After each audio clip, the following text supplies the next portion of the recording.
noite, né? E uma alegria, né, a gente poder falar desse que é um santo dos nossos tempos, né? Primeira coisa, quando a gente pensa no Carlo Acutis, a gente tem que entender que estamos falando de um santo, chamaríamos assim, millennium, né? Ele nasceu em 1991, né, em maio de 91, e depois, então, com só 15 anos, vítima da leucemia, vem a falecer, né? Nós estamos diante de um jovem que ele nasce em Londres, depois a família dele, que era italiana, volta para Milão e vivem por ali, então, toda a sua vida, né? O Carlos, ele vem de uma família, então, de uma situação econômica confortável. E o grande ponto da sua vida foi que, por mais que seus pais não fossem de uma prática religiosa muito assídua, né, o que no Brasil chamaríamos de católicos de IBGE, ele teve a graça de ter uma babá polonesa que transmitiu para ele os valores profundos da fé católica. E aqui entra um ponto bonito, né, da nossa fé. Tertuliano dizia que nós não nascemos cristãos, nós nos tornamos. E esse tornar-se, claro, que ele vem por intermédio dos sacramentos, mas ele vem também pela graça de sermos gerados por outros na fé, né? E ele teve essa grande graça, né, de ter essa senhora, né, que pôde passar para ele esses valores. E aqui entra uma coisa muito bonita, porque estamos diante, no fundo, de um gênio da santidade, né? No sentido de que precocemente ele já entendia, né, os valores profundos da fé, e não só o entendia, mas assimilava na vida, né? Por isso que, de forma já também precoce, né, vai se identificar com esse desejo, sobretudo da Eucaristia. E aos 7 anos ele vai pedir, então, a seus pais para poder comungar, né? Por mais que, claro, as crianças também, né, já há um bom tempo têm essa prática, mas na comunidade em que ele vivia, o costume era um pouco depois, né? Então ele pede por quê? Porque já entende a presença de Jesus na Eucaristia. E isso faz com que o cultivo, né, o caminho de santidade dele, como foi a pergunta, se desenvolvesse por intermédio de um cultivo. Então ele tinha como que um plano de vida da santidade, né, um caminho de santidade, e esse caminho ele foi desenvolvido sobretudo pela missa diária, pela adoração eucarística, e ele dizia, né, que quando nós fazemos um tempo diante do sacrário, em adoração ao Senhor, se cresce de forma mais veloz em santidade. Era um jovem dedicado também ao amor à Nossa Senhora, né? Então ele rezava também o rosário, se confessava toda semana, né? E também tinha um espírito de caridade muito grande, né? Sobretudo para aqueles que mais necessitavam. Então, com seus pais, ele ia também dar alimento aos pobres, né? Ajudava também com o valor que ele recebia, sempre separava alguma coisa, ajudando as comunidades religiosas que serviam, né, aos que mais precisavam. Então, nós podemos dizer que o caminho dele se deu, em primeiro lugar, porque alguém transmitiu para ele a fé, porque ele teve um coração aberto para acolher essa fé, depois porque ele cultivou ela, né? Seja pela Eucaristia, pela confissão, pela oração, sobretudo mariana, e pela caridade, de fato, assim, bastante operosa, né? Então isso fez com que ele desenvolvesse tudo isso dentro dele. Além de amizades sinceras, né, com os seus, e buscava levar esses amigos para Cristo também, sobretudo aqueles que passavam por dificuldades familiares, os relacionamentos dos pais. Então, ele teve sempre essa sensibilidade muito grande, né? E tomado por isso, também foi porque, né, um jovem inserido no seu tempo, aquele que se serviu do momento em que ele estava para levar o Evangelho, né? Por isso que depois nós vamos falar disso também, se identificava muito com a internet, né? Então, o que ele faz? Ele faz dali um meio de evangelização e de apostolado, né? Sobretudo quando cria um site para falar dos milagres eucarísticos. Toda essa busca de conhecimento sobre a fé, todo esse ardor por conhecer mais e dar a conhecer o Cristo também, foi o caminho que ele foi crescendo, né? Então, bonito entender tudo isso, né? Que, no fundo, ele viveu patrimônio cristão comum, mas que colocou na vida dele, mesmo que de forma, como disse, bastante precoce, né?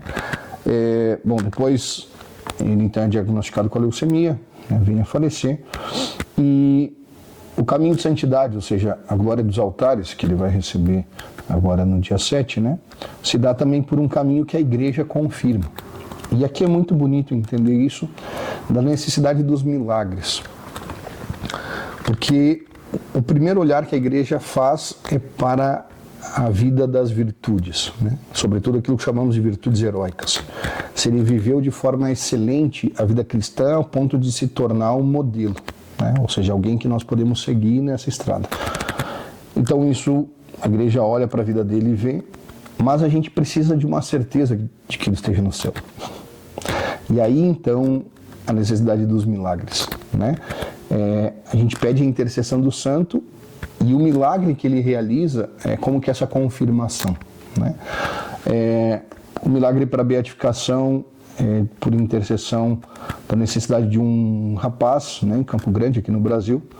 Sua mãe reza, né? Ele tinha uma doença rara no pâncreas e então depois de forma miraculosa curado. Depois uma moça de apenas 21 anos que sofre um acidente de bicicleta, ela era da Costa Rica, a mãe dela também reza, pede a intercessão dele, de forma milagrosa também ela consegue então, era uma contusão hemorrágica que ela tinha, né, na cabeça, ela consegue então essa cura, e esses dois milagres então também permitem esse caminho agora da canonização, né, que se dará. Então, a gente vê, resumindo, né, que o caminho de santidade dele foi, na verdade, um caminho muito ordinário, né? Ou seja, recebeu a fé como tantos recebemos, acolheu a fé, cultivou essa fé e transmitiu a fé. No fundo foi isso que ele fez. Acolheu a fé que recebeu da babá e dos seus pais, cultivou com a missa diária, confissão, oração, expandiu ela com a caridade e com o apostolado que ele tinha na internet. Então, resumidamente, né, esse foi um pouco a estrada que ele fez até chegar à glória dos altares.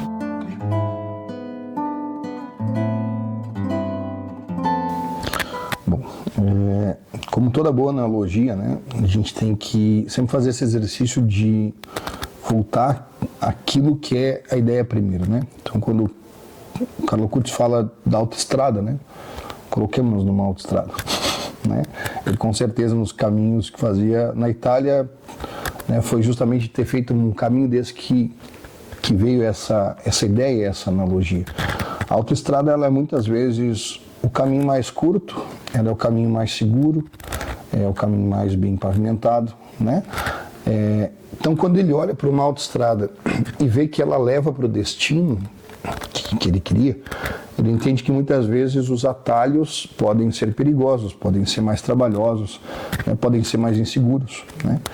E na vida espiritual para ir a Deus, claro, a gente pode fazer outros caminhos, mas muitas vezes podem ser muito mais trabalhosos, difíceis e até mesmo com risco de nos perdermos, né? Por que a Eucaristia vai ser autoestrada? Porque ela é o próprio Senhor. O Senhor vai dizer que quem come da minha carne, bebe meu sangue, permanece em mim ou nele, é o pão que nos garante a vida eterna. Ele nos dá segurança. Então, todas as vezes que, em estado de graça, nós comungamos na Eucaristia, nós já antecipamos o céu em nós. Isso é uma realidade de comunhão profunda, ou seja, uma certeza. Por isso que ela vai passar a ser uma autoestrada, ou seja, uma segurança. E é um caminho mais curto, porque Deus encurtou esse caminho. É maravilhoso a gente pensar isso, né? São Tomás já cantava, né? A coisa mais maravilhosa é poder comungar, mastigar o próprio Deus. A gente se maravilha diante desse fato porque o Cristo quis se fazer tão próximo de nós que ele se fez alimento, para termos esse caminho e essa segurança. Então, por que da Eucaristia? Por isso. Porque como uma autoestrada ela nos leva com segurança e com rapidez para Deus. Depois, perguntávamos justamente disso, né, do tempo, né, num mundo tão acelerado como estamos. E a Eucaristia, ela nos mostra isso, né, de que o tempo, no fundo, é questão de preferência e Deus nos preferiu. Mas preferiu em que sentido? No sentido que ele permanece no sacrário à nossa espera. Então, por que a Eucaristia, no mundo tão corrido, ela ainda é um momento forte? Porque, em primeiro lugar, Deus quis perder tempo conosco, ou seja, ele quis ficar à nossa espera. E se ele está à nossa espera, então eu tenho que corresponder a isso. E quando eu entendo que, em primeiro lugar, vêm as coisas mais importantes, então eu consigo ordenar a minha vida também para isso. E o que a Eucaristia ela faz? Ela me faz entender justamente isso, né? Que se eu não sei dar aqui na Terra tempo para as coisas eternas, eu não vou poder querer a eternidade junto de Deus, né? Justamente porque se eu não me ocupo com aquilo que é para sempre, eu vou ficar sempre com aquilo que é transitório, depois eu não vou ter o coração pronto para a eternidade. Então, a beleza da Eucaristia está nisso, porque ela me coloca de novo numa hierarquia de valores, porque ela me faz entender a importância do meu tempo, e num mundo tão agitado, ela me faz um pouco corrigir a rota de não gastar o tempo com coisa inútil, mas colocar em primeiro lugar no Senhor e nas coisas que advêm do Senhor.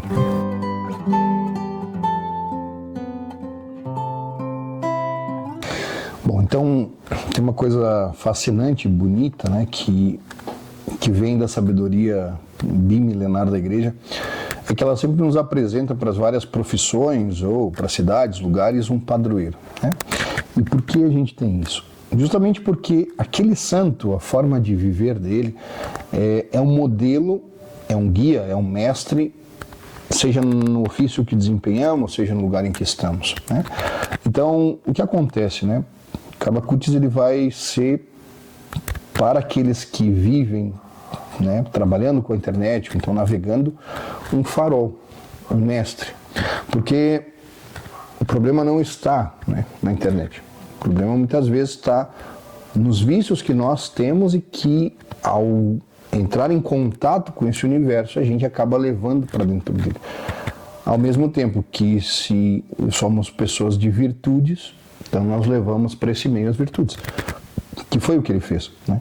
Então, por que ele se torna o padroeiro da internet?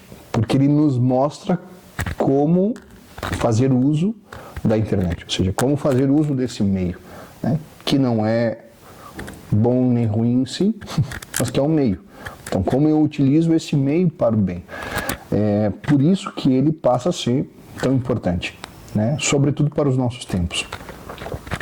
Porque a internet é uma realidade dos nossos tempos, né? Então, assim como São José, padroeiro dos carpinteiros, né, ajuda os carpinteiros de todos os tempos, com certeza Carlo Acutis vai ajudar aqueles que navegarão por esse universo da internet por muito tempo, né? Ele aqui também abre como um pioneiro, né, esse caminho, e abre muito bem. Então, acho que esse é o grande ponto. E depois ele nos ajuda, né, justamente com uma ideia que ele tinha, né, de que nós não somos fotocópia, né, dizer ele. Papa Leão tem dito, né, que nós não somos um algarismo, né, nós somos pessoas. E isso nos faz entender, ou seja, que nós não podemos nos reduzir, né? Nós não podemos nos reduzir aos meios, nós não podemos nos reduzir a números, nós não podemos nos reduzir à tecnologia. Nós somos pessoas, nós somos o ápice da criação, então nós somos sempre acima de tudo isso. E por isso nós temos a capacidade de bem usar tudo isso, né? Quando Deus coloca Adão e Eva no centro da criação, os coloca como os jardineiros, né? Aqueles que vão cultivar. Então, na internet é a mesma coisa. Ou seja, eu não me reduzo à criação, mas eu estou acima dela para cultivá-la. Eu não vou me reduzir à tecnologia, mas eu justamente vou desenvolvê-la bem de forma profundamente humana e aqui de forma santa e cristã, né? Então, acredito que ele vem como uma grande resposta e por isso, como padroeiro, ele passa a ser um mestre e um guia, né?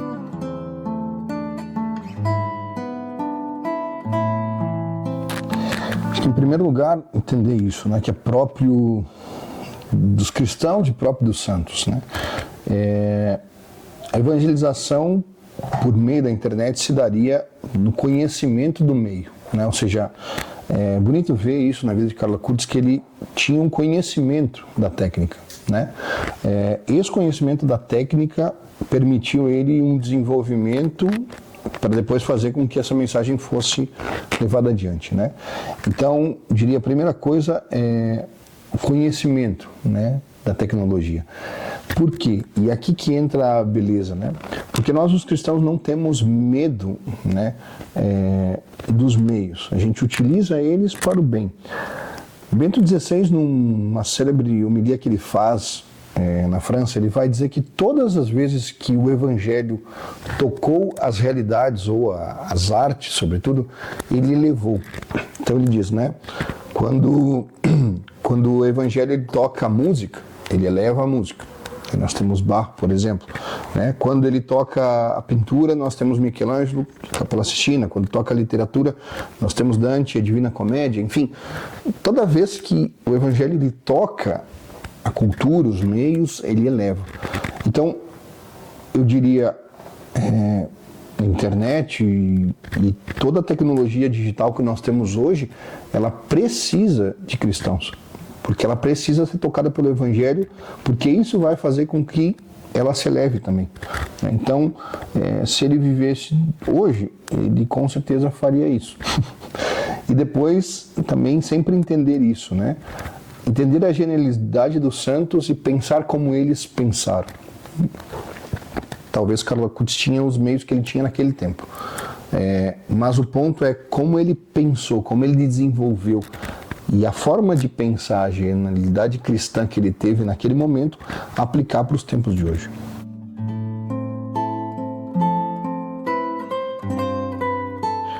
Eu acho que o impacto da proximidade, né? A linguagem da vida de alguém próximo de nós. Por mais que no passado outros possam também ter vivido de forma grandiosa e viveram de forma grandiosa a santidade, é sempre bonito entender que a linguagem ela nos aproxima. Se eu não conheço um idioma, por mais belo que sejam os poemas e as canções daquele idioma, por mim passa desapercebido, porque eu não tenho uma linguagem comum. Daqui a pouco um jovem que vê a vida de São Luís Gonzaga, por exemplo, que foi grandiosa, pela distância do tempo não consegue entender toda a linguagem que ela tem. Mas quando olha alguém que sentava na tela de um computador como ele, né, jogava videogame como ele, estava num tempo próximo dele, essa linguagem aproxima. Então acredito que o impacto da santidade se dará justamente pela proximidade da linguagem, né? Como dizia antes, né, estamos aqui diante de um santo da geração milênio, né? Então é alguém próximo de nós e com certeza tem uma força de impacto muito grande porque toca as realidades dos nossos jovens de hoje também.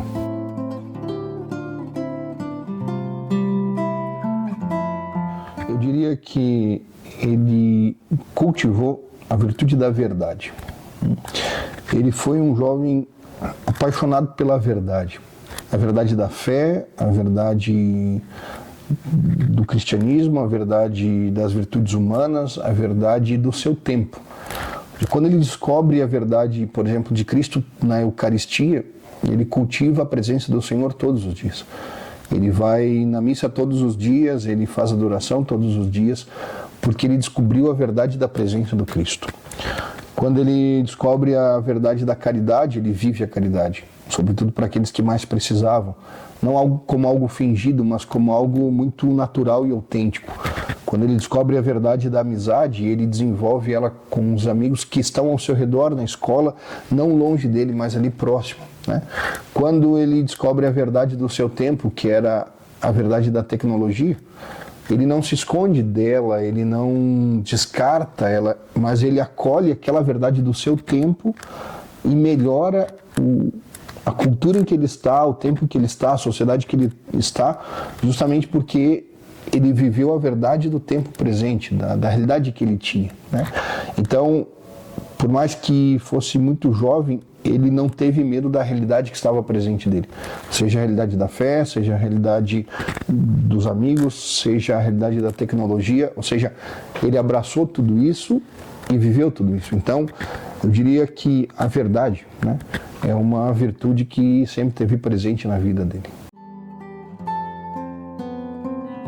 Deus abençoe a todos.